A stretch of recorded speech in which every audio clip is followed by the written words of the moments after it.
Hello, everyone. Welcome back to another episode of LMScast. I'm Joshua Millage, and I'm joined today with Christopher Badgett. And today we are talking about how to organize online course production. And a little backstory here: in the in September, there was basically 20 straight days where I just buckled down and created 4 courses, end to end, pretty much. And we are going to be launching those courses next year, and you'll have to wait a little bit to figure out more about that whole project. But I learned a lot about how to organize your thoughts and really create curriculum in a organized fashion. And so I've created a framework on how to do that. And you can actually get that framework just by texting the word production to 33444, and we'll send you a link to that post I put together on the course production framework. But we're just going to give you the quick hits in this episode. And I think the first one for me is the power of an outline. And, I use outlines extensively for all sorts of our business. I use a tool called WorkFlowy, and it allows me to kind of break things down. It's just a hierarchical tool. But I think that whatever you're doing when it comes to course building, you need to start with an outline and bulk the outline out. Put a lot of effort into it. I think a lot of people breeze over the outline phase, but you're really creating the skeleton for the muscles and the meat to kind of go on to. And so it's really important. And Chris, I know that you like outlines too, and building them out. I've seen them in Asana and that sort of thing. So what's your thoughts on outlining, and is there any tips that you can give? Yeah, I would say there's two approaches. Just like with LifterLMS with our course builder, you can actually build out the whole outline on one screen of a course before you do anything. Yeah. So it's a way of getting organized. But there's another learning style where you just like to dive right in and just get started. And what I've seen is people who dive right in and just get started and don't take a step back to like look at the outline can tend to veer off course or lose momentum. So that outline stage is just super important, whether it's Mm-hmm. on a whiteboard application like WorkFlowy or a simple Word document or whatever. It's just really key. And also just when you make your outline, think more about what your people or what your student needs to learn than what you want to teach. So at the beginning and the end of the outline, they're starting somewhere and they're ending with some kind of result. So Yeah. that then you just got to fill in one step at a time, divide some of those steps into like sections or groups, if you will, if it makes sense. If it's big enough, if you don't need sections, that's fine. But that's kind of so there's kind of like that 3 layer. There's the course, the sections, and the lessons. Yep. So and you can outlines are perfect for that. I think the other thing too, it's taking you're creating a map in the way. Like, so you Yeah. want to plot the journey in that outline, and I think that to me is, I kind of do like, and I go into the post, but I go through the outline phasing in different passes. So there's like one pass where it's like just very structural. The other path is then objective, and then the other path is bulking out just tacit knowledge, the knowledge I have in my brain. And another pass is the research pass, and then another path, so I layer it on. Where I think everyone tries to go into the outline phase just getting it done in one shot, but you can't, because your mind works in compartmentalized ways. So if you focus on going through the outline with one mindset, boom, you get it done. Then you go through another mindset, boom, you added more to it. And this is really important, because when you get in front of a camera like I did and you shoot all this stuff, you really need to have it as a quick hit reference tool to bring back the research that's in your brain. And usually one sentence doesn't do that. You need the one sentence and the points or whatever, however you teach, but you need to have it kind of all encompassing. So I think it's really important to go through in multiple layers and multiple passes. The next thing I would talk about is going to be is really diving into the we've talked about archetypes, and that's kind of also in the outlining phase, but I'm not going to go into that in this episode. But it's understanding your own energy. So I don't want to get too woo woo here, but I do think it's important, because I grew up as a son of two teachers. I saw what would happen if my dad and my mom taught 8 hours a day. I remember in school when I was with in a class, a 4 hour class, how the energy of the class felt because of the teacher's energy. So in an online classroom, we have the opportunity to teach in our best, energy window.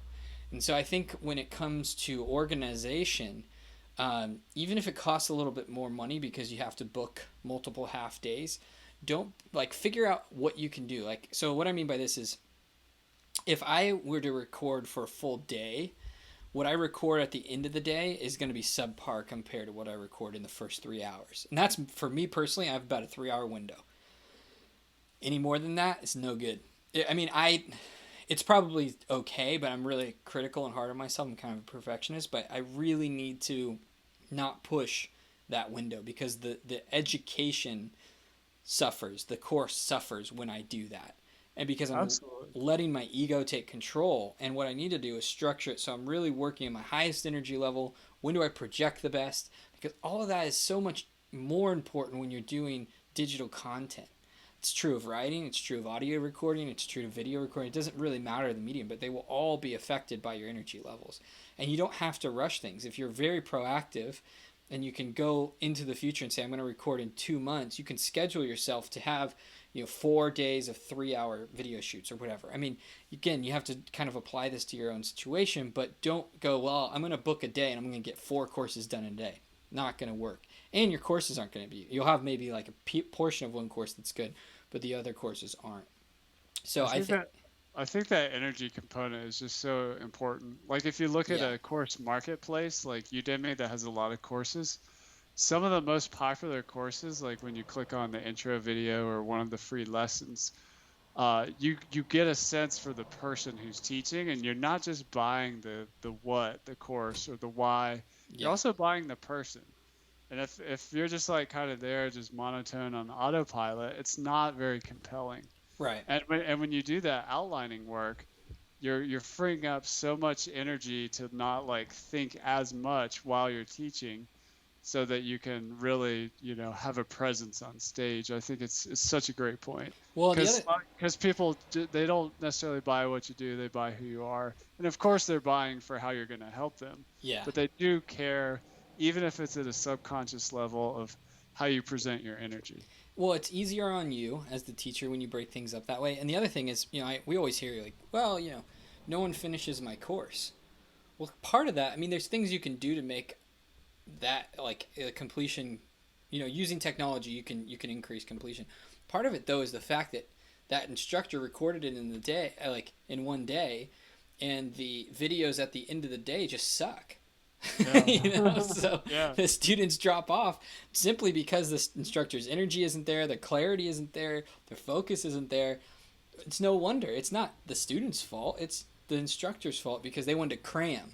I think it's really interesting, and I always called my dad out on this in school, or because he'd always say, oh, my students are always cramming, cram. But then I was like, you do the same thing, Now over the course of 30 years, he got really natural and didn't have to do that. But I thought it was really, really fascinating. So that's the other thing. The other thing is preparing your production crew. So making sure you have your outline and everything organized, all content organized before you get into that production phase. You really got to split it. The course creation, outlining research, lesson building, and producing the visuals, the graphics. It's 2 different mindsets. If you try to blend it, you're going to fail. And the biggest reason for poor course quality is someone succumbing to the resistance in their mind that they know everything, which is actually I think it's dealing with fear, because they don't want to prepare. So they don't prepare, they get in front of the camera, they try and wing it, and everything falls apart. And it falls apart because, one, they don't have everything internalized well, but their production crew doesn't have anything internalized because you're winging it. Yeah. So it's really important if you can provide an outline to your production crew to help them, because they're going to take their own creativity into it if you have a good crew. And they're going to think about shots. They're going to think about sound quality, lighting, because you're painting a picture for them. And if you charge them up too, and you go like, "Hey, like this is what we're doing, this is what we're teaching, this is the outcomes," like they're gonna get fired up. Like I've yet to meet anyone who's an artist who doesn't think education's a good idea, you know. Right. And most of the people you work with in the video world are artists in their own right. And video is a way of them teaching something too, so they get it and they'll partner with you in that process. But you need to prepare your team.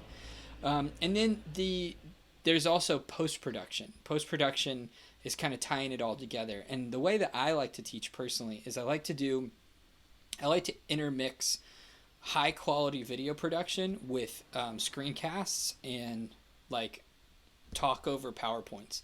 The reason is that it changes the delivery. So people are used to seeing my face, then they're used to seeing maybe a diagram. And then I'll actually, like with main points, and I learned this from the internet marketing world, is I'll actually have words that I read. Yeah. So it's a visual reinforcement of what I'm saying.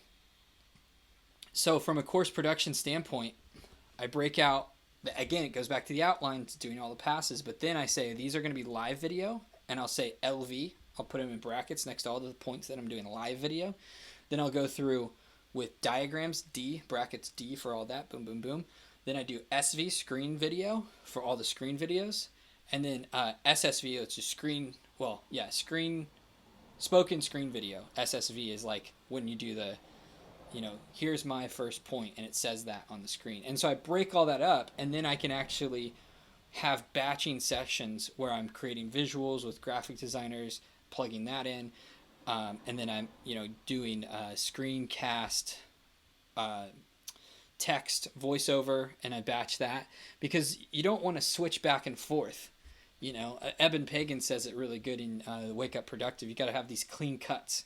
You got to have like the focus on the screencast video. You got to have the focus on the audio. You have all these focus things. So that's another thing.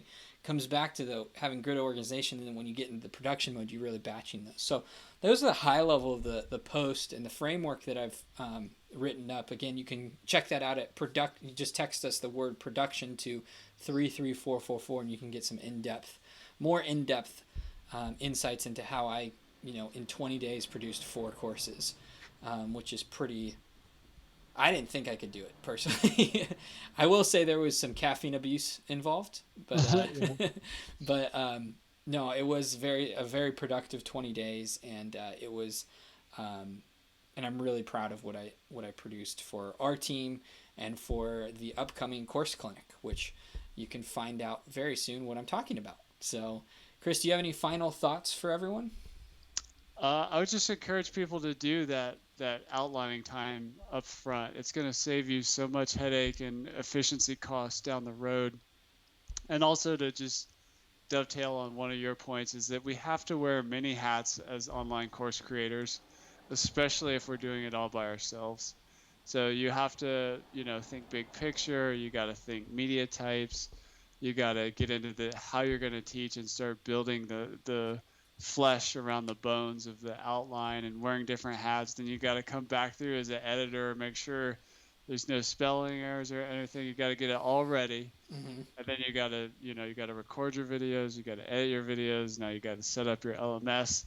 Those are all very different hats. So you just need to get very comfortable. And I love your concept of clean cuts, of like, all right, today I'm teaching, or today I'm editing, or today I'm just publishing, or today I'm marketing. Yeah. So when you do a good outline, just think about all those hats you got to wear, and it all starts to come together in a cohesive plan and becomes a lot less overwhelming. Absolutely. All right. Again, everyone, we'd love for you to check out our post. And again, you can just get a link to that by texting us the word production to 33444. Thank you so much for joining us today, and we'll see you next week.